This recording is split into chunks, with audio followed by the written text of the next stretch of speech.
everyone. Welcome back to another episode of Gen Ed. Before we get into the episode, just a quick pub for Wave.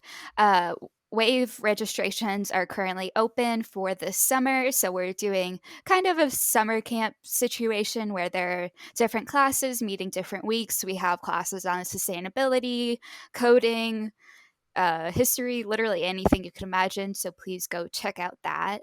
But on to this episode, we have some good news and we have some bad news. So, the good news is we actually have a new co host joining us on Gen Ed.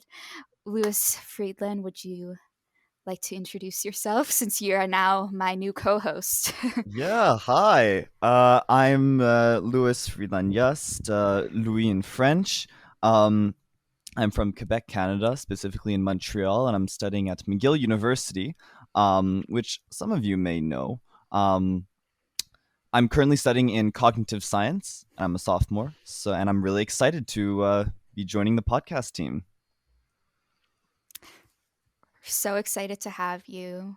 But the bad news is that Dan will be leaving, and I'm super sad about it. Kind of upset and mad at him for leaving us, but super excited to have you, Lewis. So, Dan, can you tell us why you're leaving?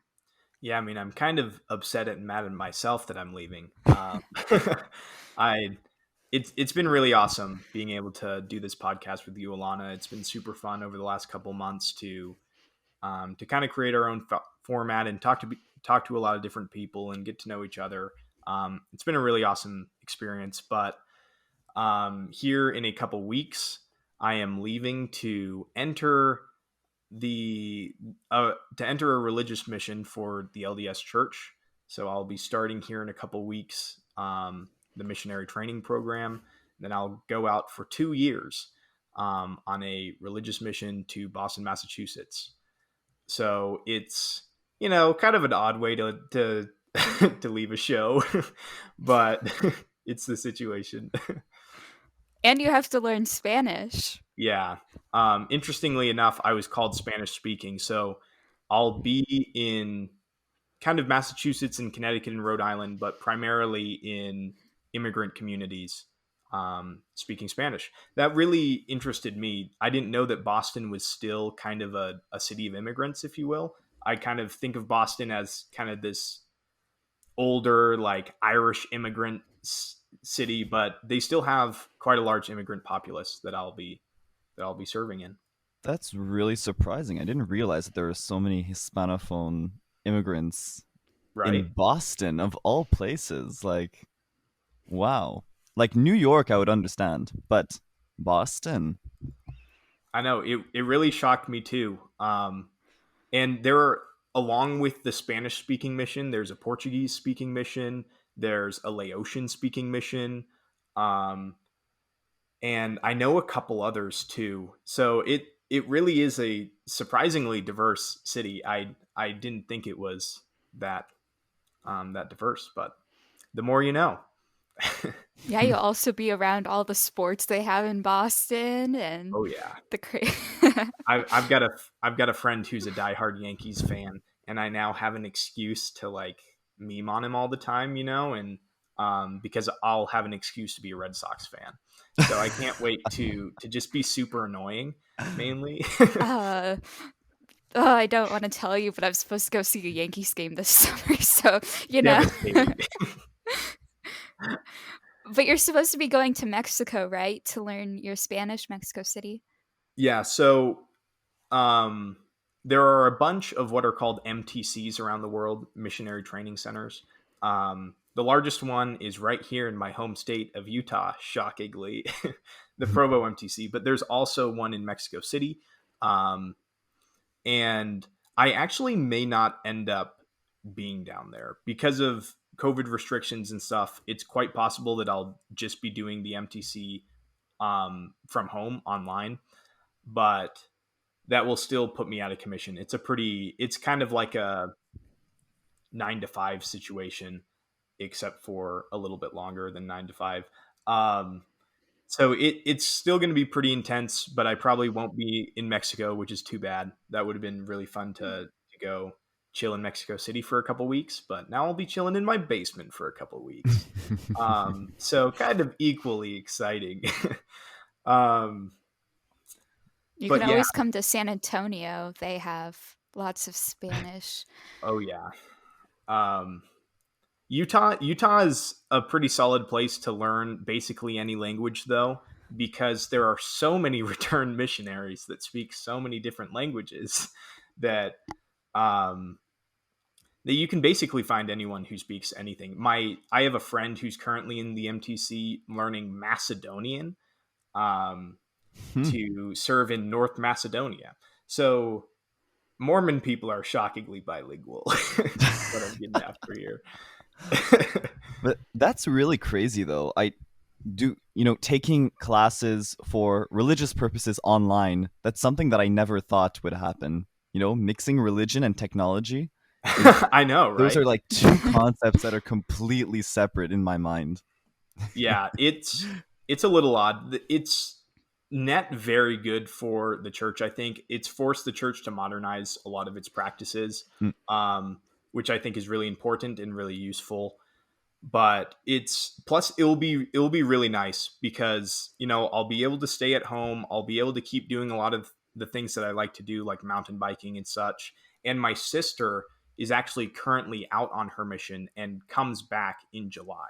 And so if I had gone to the Mexico City MTC when she came home, I would have been gone and we would have missed each other. Um, but now I'll be home when she gets home. So we'll be able to see each other for a couple weeks before I head back out to the East Coast. But So, I speak a little Spanish. I took some Spanish in high school, live in San Antonio, so it's pretty heavily um, Hispanic population. And a trick that I learned to learn Spanish, Dan, since you are going to be in your basement instead of Mexico, is to watch a show like on Netflix or anything, and then put the audio in Spanish and mm, put the subtitles also in Spanish. But if you mm. can't understand it, then switch it to English. yeah, But for me, I'm more visual, so like reading and hearing at the same time is really good. Um, and then eventually you can get into the wondrous telenovelas. Like La Rosa de Guadalupe, and there are the most dramatic actors and actresses ever, and it's so cheesy, but I'm telling you, you'll learn some really good vocabulary and like how people talk.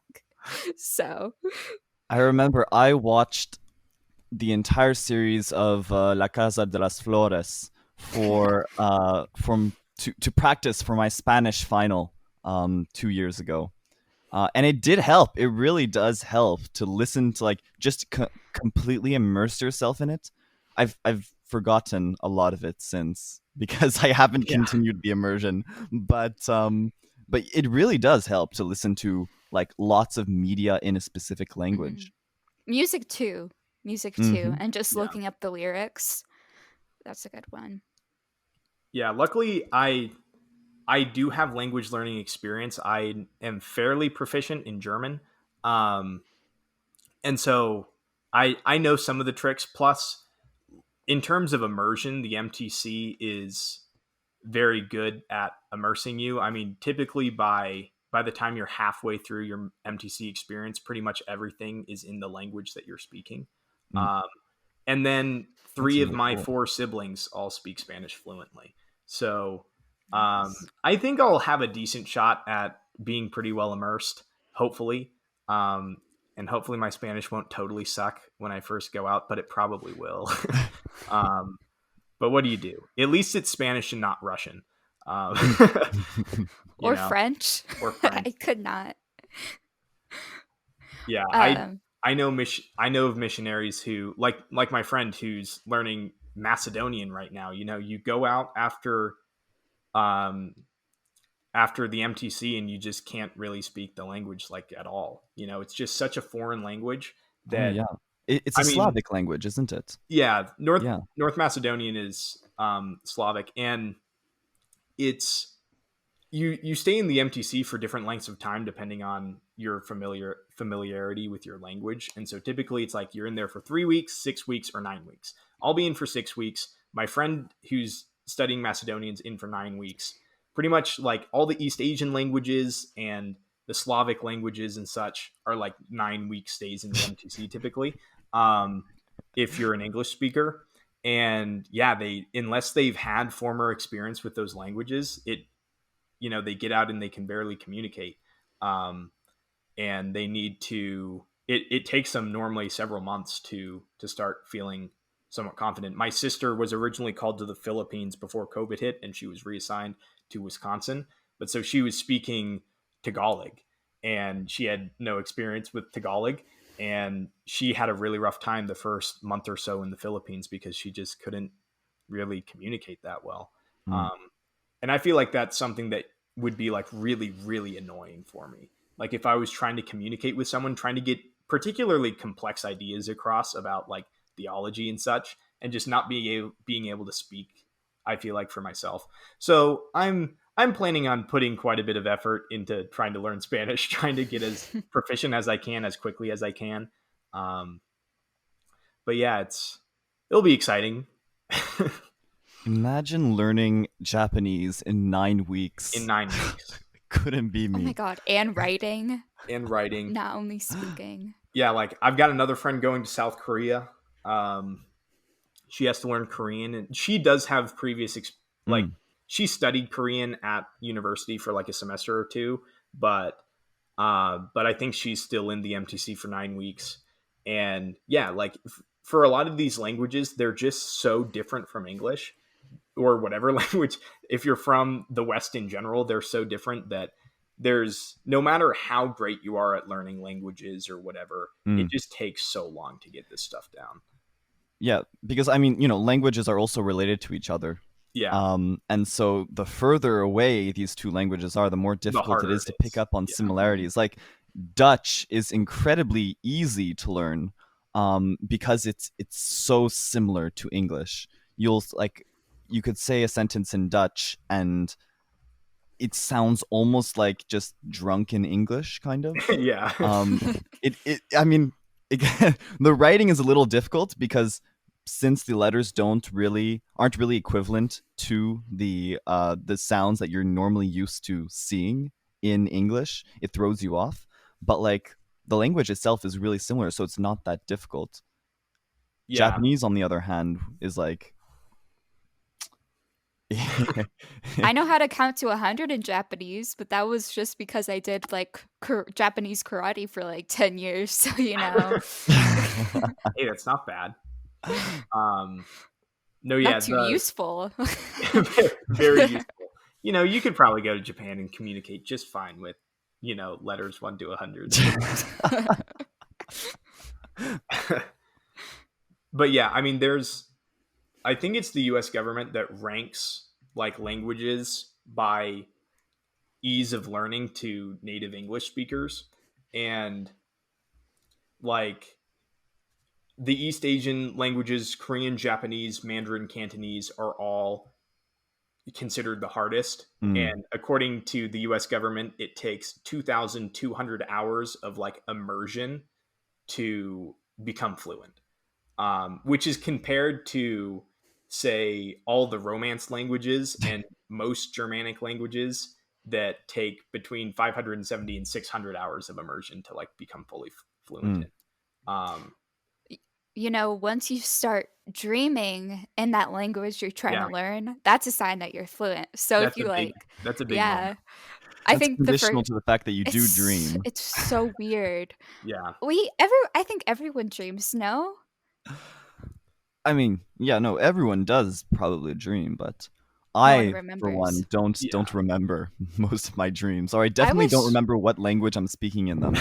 I'm kind of I'm kind of linguistically blind in that fact. If someone says something to me in one language that I speak, and then someone else asks me what they said, I could tell you what they said, but I couldn't tell you what language they were speaking unless I knew, oh yes, this person only speaks this language. Yeah. If I was speaking to someone who is bilingual like me, I would not be able to remember what language they were telling me this information in. Wow. that's really interesting. That's man, growing up bilingual, weird stuff happens to your head. Weird stuff does happen to your head. In Montreal, lots of words, phrases, like stuff is mixed about. And lots of people are bilingual here. I'm not going to go into language politics because that's a whole other can of worms. Yeah. But let's just say, practically speaking, lots of people are bilingual here, and so people often flip between languages when communicating, um, even though like and it's weird because you'll have maybe two people whose first language is French, but they'll be talking to each other in English, or two people whose first language is English talking to each other in French.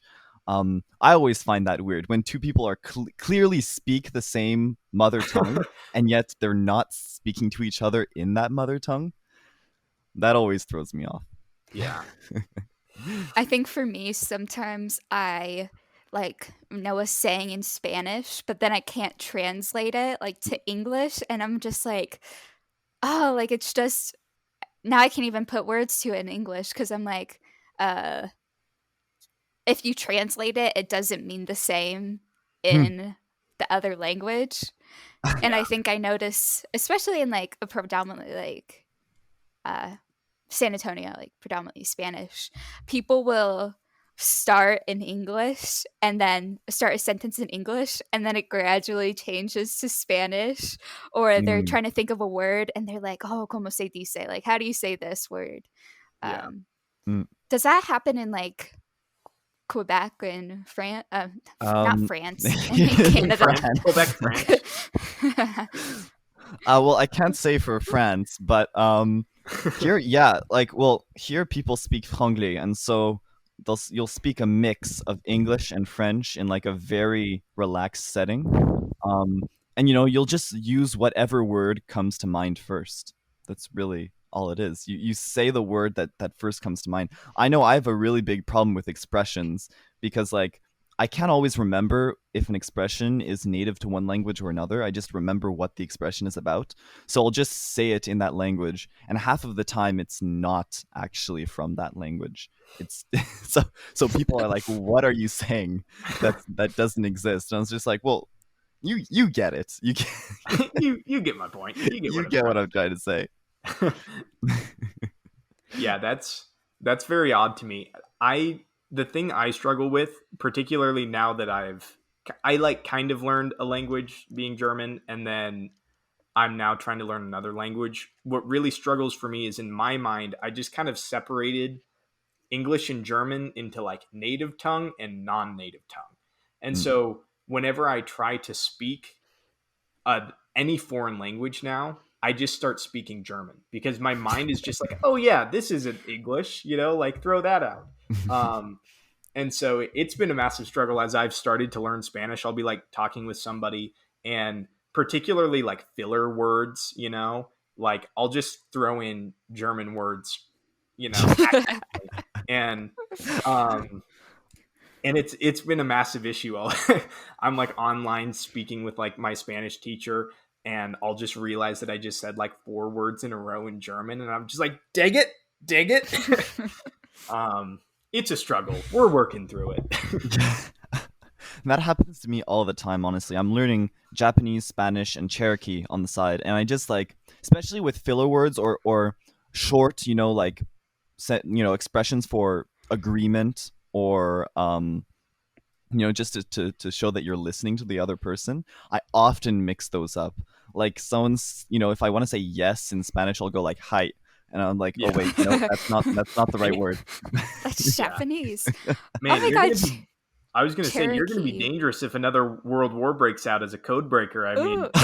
with Cherokee and Japanese and They'll be everything. paying you the big money. They'll Yeah, be paying. That's conditional to me being able to break codes. that's true. But Cherokee, that's so cool. So I grew up in like New Jersey, Pennsylvania, especially the Poconos, and there's like a big like Cherokee um little group up there. So when I was little, I would go to like these powwow type events where it's like they're all speaking like Cherokee and there's dances and you like dance in a circle and there's all these different like traditions, I guess. Like at dinner, the eldest all eat first. And so me being like 5 years old, I was like, dang, like all the good food's being taken. And and it was super cool, and so my grandfather, like, he says a nightly or before dinner he has a prayer, and it's like this huge Cherokee prayer, and I'm like, oh my god, just heard of it, just want to eat. And so that's so cool that you're learning Cherokee. Well, it doesn't help, I'm sure, that Cherokee is a language with long words to begin with. Mm-hmm. So you can imagine a prayer would take a really, really long time. Yeah. But yeah, my great great grandmother was Cherokee, and my great grandfather spoke Cherokee, and my grandmother speaks a tiny bit, and then it was lost. Um, and since it's a moribund language, I said, well, I'll try learning some of it. Yeah, that's super cool. Is like what's the motivation behind the other languages, Japanese and Spanish? Japanese, just because it's the most different from English that I could think of. You That's know. and it's fun to I like the challenge for Japanese, and also just Japanese culture is really fascinating to me, and I hope to do an exchange in Japan. So I'm learning that. And then Spanish, well, it's just generally very useful. Yeah. Yeah. And Can then you I'm count also to learning a 100 little in Dutch. Japanese? Can you count to 100 in Japanese? I can count to 100 in Oh Japanese. yeah, Yes, prove indeed. it. No, I'm just kidding. Oh, Well, so you're unless like we want this episode to go on for another like 30 minutes while I stumble to find each syllable. It repeats. It repeats. So Dutch too. What made you want to learn Dutch? I started learning Dutch on a dare, actually. Of course. That's your type of fun. yeah. I started learning it on Duolingo, and I find it's really fun, so I just continued. Dutch is I'm very I'm odd. minoring in linguistics, so Oh, languages okay. Yeah. languages are my Okay. thing. That explains why Um, you're a language nerd.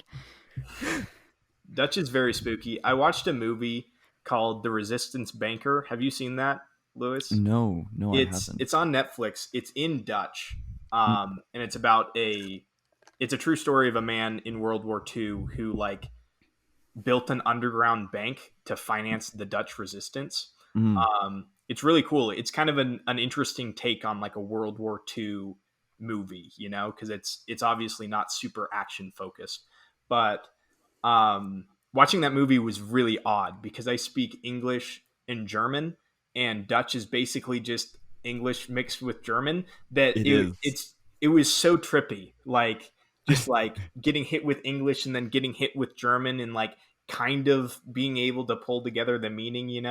It was an odd experience. Dutch is weird.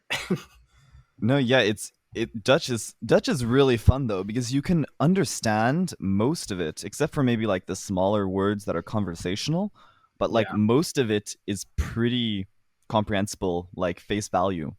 Especially if you know some English and then you're just familiar generally with German sounds. yeah. Um, it's really easy to get into, and I find it's really fun. Well, you'll have to speak to my grandfather. My grandpa speaks Dutch. He served his religious mission in the Netherlands, and that was like over 50 years ago, and he's been keeping it up ever since. So he still speaks. I'll have to chat with him sometime. And if you want to speak to my grandpa in Cherokee, go for it. Exactly. We Yes, got actually. connections There all aren't very over. Cherokee there aren't very many Cherokee people in Canada, as you may Shockingly. suppose, Yeah. So We'll just travel down a little bit to the northeast, the mm, Poconos. There's a great, great people there who keep doing some of the Cherokee traditions. Um, So, Lewis, tell us a little bit more about yourself. You've said that you're studying cognitive science, minoring in linguistics. You obviously are learning lots of languages. What else is going on in Lewis's Canada? in Lewis's Canada. Um what else is going on? Um I mean, not much. I spent all of this year at home studying, because everything was online. There wasn't anything in person. Not for cognitive science students, at least, because I like to say we're the forgotten faculty. So no one really thinks about us. So we're because it's I'm in the faculty of arts and science, and it's an interdisciplinary thing. So no one wants to take ownership of it. Um, so we're just left out. We always have to ask, what's happening with us now. Um, and so yeah, I spent most of my time at home, and I'm really excited to go back to school in person next year because apparently it will be. So that's going to be really exciting. What Um, made you interested in cognitive science? Cognitive science because I'm interested in the brain and in the human condition, but I'm not solely interested in biology, let's say, and the angle that neuroscience would offer. I'm much more interested in the relationship between the biological functions of the brain and the creation of thought. Um, and so it's that step between the metaphysical and the physical that really interests me. And I just thought that cognitive science was perfect. I was looking for university programs, and then I stumbled across this one, and I saw, oh, mixture of neuroscience, linguistics, computer science, psychology, and philosophy. That sounds like those are all my favorite subjects. That's what I'm going to be doing. But yeah, I'm thinking of perhaps going into neurolinguistics and really studying the relationship between uh, the brain and language, and how the brain creates language and how it processes language. Yeah, that sounds super interesting to me. I'm interested in a lot of the same areas as you. I wonder though, and you probably have a much better answer to this than I currently have. What are you planning to do with that degree? I'm planning to do research, Okay. mostly to do research. Um, I could also though work in the private sector. Even in the private sector, I would be doing research though. That's Yeah. that's that's all you would do with it, really. Um, there's a demand for cognitive scientists for AI development, because cognitive science has a tradition of viewing the brain as um, a series of functions that are somewhat like a computer. Yeah. So it really reduces the brain to a series of interconnections and neural networks. And so because of that, it's very compatible with computer science and the creation of artificial intelligence that would mimic the brain. Um, so there's a lot of work in that. Like if you look for jobs, you'll see that like Facebook is like hiring like hundreds of PhD students in cognitive science um, to create artificial intelligence. I don't know what they're going to be doing with the artificial intelligence yet. Hopefully, not taking over the world, but there's a lot of research in that specifically. I'm interested in perhaps developing some kind of technology that would um, read sign language, because right now there isn't a lot of that going on. And it would help people who speak sign language to communicate with people who don't necessarily understand that, in ways that, in other ways than having to write down everything they want. Oh, Because nice. that's one of the So, do you main know? reasons why people who sign are so discriminated against. It's because people can't understand them, and so they're kind of just ignored. Do you know any sign, Lewis? Very, very little. Very, very little. I haven't started learning very much yet.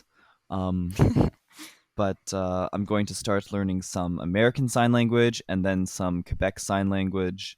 Um, those are the only two sign languages that are used here.